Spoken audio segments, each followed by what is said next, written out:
Bab 235. Chen Ye mendukung platform casting pedang dengan kedua tangan, memikirkan langkah terakhir. Dia menjepit jarinya untuk memindahkan 6 batu roh yang telah ditempatkan sebelumnya. Batu roh meledak. 6 sinar ditembakkan secara salvo ke arah pedang pembunuh naga. Melihat adegan ini, Penatua He sepertinya memikirkan sesuatu, dan dia mengulurkan tangannya dengan gemetar, menunjuk ke arah Chen Ye, dan berkata dengan ngeri, ini adalah formasi lempar pedang yang tercatat dalam buku-buku kuno. Sebenarnya ada formasi melemparkan pedang. Ya Tuhan. Suara Hilau gemetar. Seperti melihat sesuatu yang sangat aneh. Akhirnya, dia duduk di tanah. Juya mengerutkan kening dan bertanya dengan rasa ingin tahu, Hilau, bagaimana formasi pedang itu? Hilau mengabaikan Juya sama sekali, dan mata keruh itu masih menatap Su Jiantai dan Chen Ye. Karena takut kehilangan sesuatu. Ini adalah satu-satunya kesempatan dalam hidupnya untuk mendekati sang legenda. Dia tidak sabar untuk bergegas dan mengingat semua detail di dalam hatinya. Meja casting pedang. Naga api yang melingkari pedang pembunuh naga tampaknya telah menemukan sesuatu, meraung dengan marah, dan menyerang langsung ke arah Chen Ye. Bagaimana bisa Chen Ye masih memiliki kekuatan untuk menghentikannya sekarang? Aku hanya bisa menahannya dengan tiba-tiba. Dia merasakan darah mengalir deras di tubuhnya, dan dia ingin menekannya, tetapi dia menemukan bahwa itu tidak mungkin. Dia tidak bisa menahan lebih lama lagi dan memuntahkan seteguk darah. Darah menembus api dan langsung ternoda pada pedang pembunuh naga. Pedang pembunuh naga dengan gila-gilaan menyerap darah Chen Ye dan menghilang seketika. Kemudian, nyala api dipadamkan. Pedang pembunuh naga benar-benar kental. Seluruh tubuh San Longjian memancarkan aura merah dan jahat, dan bintang-bintang yang tersebar menjulang di permukaan yang gelap. Pedangnya tajam dan tajam, seolah-olah ada naga bercakar 5 yang melingkar, memancarkan cahaya dingin, dan tubuh pedang memiliki cahaya biru yang mengalir, menunjukkan kekuatan luar biasa. Chen Ye melihat pedang pembunuh naga dalam keadaan linglung, dan untuk beberapa alasan, dia bahkan bisa merasakan perasaan di dalam hatinya. Ini semua tentang pedang pembunuh naga. Dia memikirkan sesuatu, mengulurkan tangannya, dan berkata dengan lembut, ayo pedang. Bang! Detik berikutnya, pedang pembunuh naga bergegas keluar. Hancurkan rumah secara langsung. Menembus semuanya. Ini seperti terlahir kembali dan bebas. Setelah beberapa detik, pedang pembunuh naga terbang kembali, dan dipegang erat oleh Chen Ye di telapak tangannya. Pada saat disentuh, cahaya keemasan melesat langsung ke langit. Itu lemah, tapi itu ada. Hilau dan Juya melihat sinar cahaya setinggi langit, dan berseru serempak, penglihatan pedang. Pedang asli, dipadatkan, akan membentuk visi. Tetapi penglihatan ini sangat langka, dan mungkin hanya muncul sekali dalam 100 tahun. Pada saat ini, mereka benar-benar melihatnya. Mata keduanya menatap Chen Ye, dan mereka menemukan bahwa Chen Ye memiliki sentuhan cahaya suci di sekujur tubuhnya. Momentumnya menyebar. Ini seperti kaisar yang menunjuk negara. Hari ketika pedang yang patah disusun kembali, ketika kaisar kembali. Pada saat yang sama, ibu kota, puncak King Feng Peak.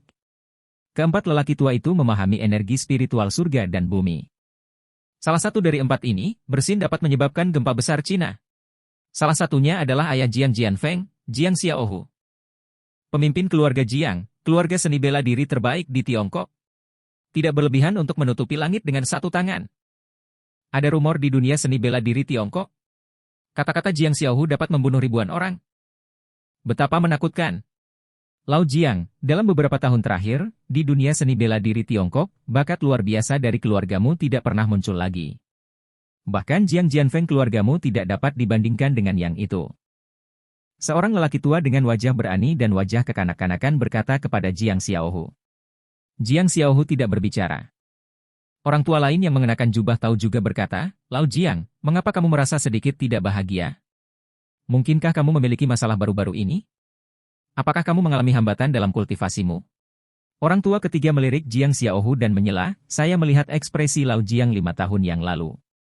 Saat itu, mungkin karena putrinya Jiang Peirong. Mendengar 3 kata Jiang Peirong, mata Jiang Xiaohu menyusut, dan nyala api tampak menyala di matanya. Hei, Jiang Peirong memang sangat disayangkan. Di usia 20-an, dia ditemukan memiliki akar spiritual langka yang tersembunyi. Jika dia mengabdikan dirinya untuk kultivasi, mungkin sekarang dia memenuhi syarat untuk memasuki Kunlun Su seperti kakak laki-lakinya. Itu hal yang buruk antara seorang pria dan seorang wanita. Bahkan jika dia tidak ingin berkultivasi dan menikahi jenius top itu, anak yang akan dia lahirkan mungkin seorang jenius. Sayang sekali saya bersama orang biasa yang rendah hati dan melahirkan sia-sia, sayangnya. Meskipun kata-kata ketiga orang itu terdengar berlebihan, tetapi pada tingkat keberadaan mereka, tidak perlu mempertimbangkan bantuan apapun. Katakan saja sesuatu. Wajah Jiang Xiaohu menjadi semakin gelap, dan dia melangkah keluar. Di puncak gunung, ada embusan angin. Angin menderu, membuat orang berdebar-debar. Jiang Xiaohu berkata lagi, hari ini kita di sini untuk membahas situasi di Tiongkok, bukan saya. Suaranya sangat dingin dan penuh amarah. Lupakan saja, jangan membicarakannya, temperamen Lau Jiang. Pria tua dengan Heva Tongyan menutup mulutnya, meletakkan tangannya di belakang punggungnya, melihat pemandangan Jiang Cheng, dan berkata dengan emosi, saya mendengar bahwa ada seorang jenius top di Fujian Selatan, yang baru berusia 30 tahun, dan telah mencapai 20 besar daftar Grandmaster Huaxia. Desis, anak ini agak menarik.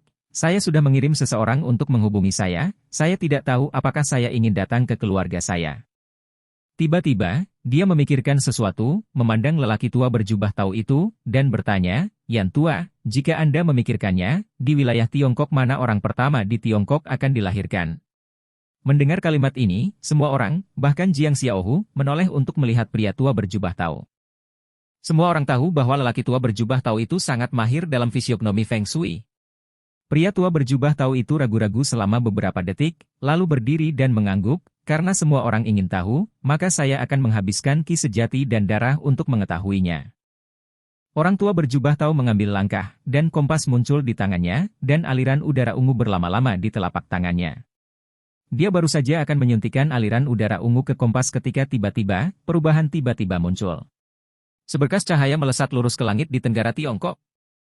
Meskipun sangat ringan, di mata orang-orang tua ini, sangat jelas. Mendesis. Mereka berempat menarik napas dalam-dalam.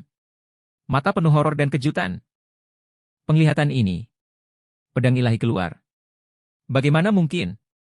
Pria tua dengan rambut bangau dan wajah seperti anak kecil itu berkata, dan suaranya sedikit bergetar. Tidak, jika hanya pedang ilahi yang keluar, mustahil bagi kita untuk mendeteksi seberkas cahaya ini. Kurasa tidak hanya pedang ilahi yang keluar, tetapi juga yang kuat. Dengan kata lain, kelahiran seorang pria melawan langit. Mereka yang menentang langit, jalan surga tidak akan mengizinkannya, akan membentuk seberkas cahaya dan membiarkan jalan surga melihatnya. Dapat dikatakan bahwa seseorang sedang berperang melawan Tian Dao, atau dapat dikatakan bahwa Tian Dao sedang mengancam orang ini. Orang tua berjubah tahu adalah manik-manik setiap kata. Ada kegemparan di hati tiga lelaki tua lainnya. Berjuang untuk surga. Ancaman surgawi. Mungkinkah semacam penjahat akan lahir di Huaxia? Ini masalah besar. Siapa yang bisa mengendalikan orang ini? Siapa yang bisa mengendalikan situasi selanjutnya di Tiongkok? Bab 236. Yan tua, bisakah kamu mencari tahu di mana orang ini berada? Kalimat ini diucapkan oleh Jiang Xiaohu, dan suaranya sangat bersemangat. Ya, Lao Yan, ini tentang Cina saat ini dan harus ditanggapi dengan serius. Beberapa lelaki tua lainnya juga angkat bicara. Lao Yan memikirkannya sebentar, mengangguk, dan dengan sedikit lemparan kompas di tangannya, kompas itu benar-benar melayang di udara. Pada saat yang sama, setetes esensi darah dipaksa keluar dari telapak tangannya dan ditembakkan langsung ke kompas. Itu meledak, dan kompas berputar dengan cepat.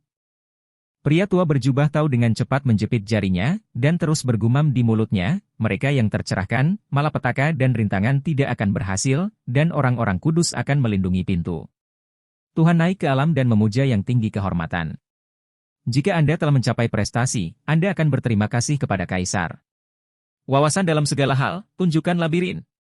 Saya pikir akan ada hasilnya, tetapi saya tidak berharap, Bang, kompasnya hancur. Orang tua berjubah tahu menerima serangan balasan yang kuat dan memuntahkan seteguk darah. Tubuh jatuh. Mata Jiang Xiaohu cepat, dia dengan cepat mendukung lelaki tua berjubah tahu, mengeluarkan ramuan, dan memberinya makan langsung. Penyembuhan Gong Yan Kuayun tua. Pria tua berjubah tahu mengangguk, duduk bersila, memejamkan mata, dan energi spiritual surga dan bumi di puncak King Feng terus mengalir ke tubuh jubah tahu tua. Setelah beberapa detik, dia membuka matanya dan berkata dengan sangat serius, saya tidak dapat mendeteksi nasib putra ini, dan jalan surga tidak akan mengizinkannya. Nasibnya bahkan tidak dapat dikendalikan oleh jalan surga, apalagi aku. Tiga lainnya terkejut, wajah mereka sedikit salah. Takdir bahkan tidak bisa mengendalikan jalan surga. Dari mana datangnya pria itu, sangat menakutkan. Namun, saya tahu di mana putra ini sekarang. Kata lelaki tua berjubah tahu itu. Kemana? Ucap ketiganya serempak. Pria tua berjubah tahu itu mengarahkan pandangannya ke suatu posisi, dan berkata dengan ringan, Tanah Jiangnan. Mendengar empat kata ini, Jiang Xiaohu berhenti bernapas, dan keterkejutannya terus meluap. Tanah Jiangnan. Hal pertama yang dia pikirkan adalah Provinsi Jiangnan. Kuncinya adalah benih jahat telah muncul, dan itu juga di Provinsi Jiangnan. Namun, dia secara alami tidak akan berpikir bahwa Chen Ye adalah keberadaan yang menyebabkan penglihatan itu. Saat itu, Jiang Peirong menikahi anak dari keluarga Ye di Jiangcheng di luar kehendaknya, dan bahkan melahirkan benih jahat. Jika spesies jahat ini mewarisi bakat spiritual Jiang Peirong, dia mungkin akan memaafkan keluarga ini. Bagaimanapun, dunia seni bela diri Huaxia, seorang jenius yang luar biasa, memiliki terlalu banyak makna di baliknya, dan itu layak untuk dimaafkan. Saat itu, dia mengirim seseorang untuk merebut benih jahat itu dalam semalam untuk menguji bakatnya. Tanpa diduga, benih jahat Chen Ye ini hanyalah akar fana. Seorang fana. Sampah yang rendah hati. Pada saat itu, dia tidak sabar untuk menghancurkan benih jahat ini ke tanah. Jika bukan karena putrinya, Jiang Peirong, berlutut dan memohon, mungkin benih jahat itu sudah lama mati. Oleh karena itu, pada saat ini, dia merasa bahwa siapapun bisa menjadi orang yang menentang langit, tetapi dia tidak bisa menjadi orang jahat seperti itu. Keluarga Ju di Provinsi Jiangnan. Sinar cahaya menghilang, Chen Ye melihat pedang pembunuh naga di tangannya, dan senyum terbentuk di sudut mulutnya. Segala upaya tidak sia-sia. Dia bisa merasakan kekuatan dahsyat yang terkandung dalam pedang pembunuh naga. Dengan pedang ini, kekuatannya pasti akan naik ke tingkat yang hebat. Tiba-tiba, bayangan hitam jatuh, dan dia meliriknya, dan menemukan bahwa itu adalah Hilau yang sarkastik. Pada saat ini, Lao Hi berlutut di depannya dan berkata dengan penuh semangat, Tuan Ye, terimalah saya sebagai murid Anda. Saya telah banyak tersinggung sekarang, karena saya tidak memiliki mata, mohon maafkan Tuan Ye. Chen Ye menggelengkan kepalanya dan berkata, saya tidak menerima magang, bangun.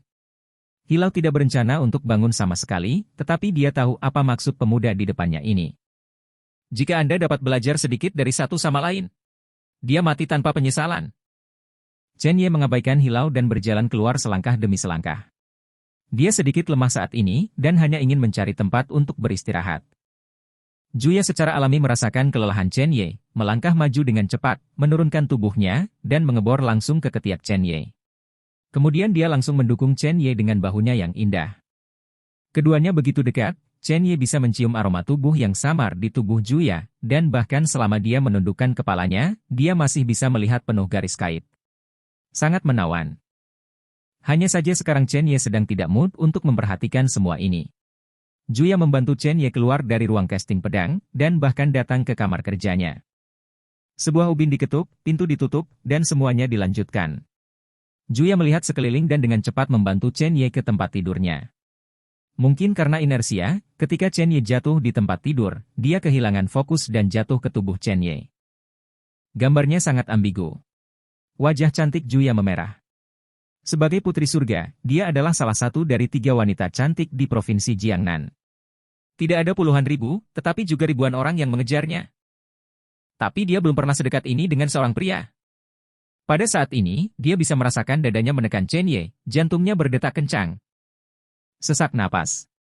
Saya bahkan tidak tahu mengapa, tubuh saya agak lunak, dan saya memikirkannya beberapa kali, tetapi tidak berhasil.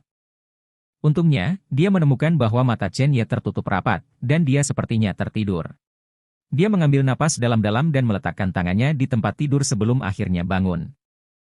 Dia melirik Chen Ye, memikirkannya, dan melepas pakaiannya yang basah.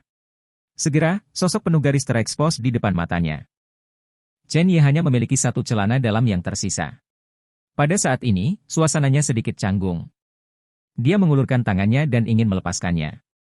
Setelah memikirkannya, dia menghentikan tangannya. Melihat tubuh yang sempurna dengan matanya yang indah, dia menelan ludah, merasakan sedikit reaksi di antara kedua kakinya. Juya, apa yang kamu pikirkan? Dia tiba-tiba terbangun dan bergumam pada dirinya sendiri.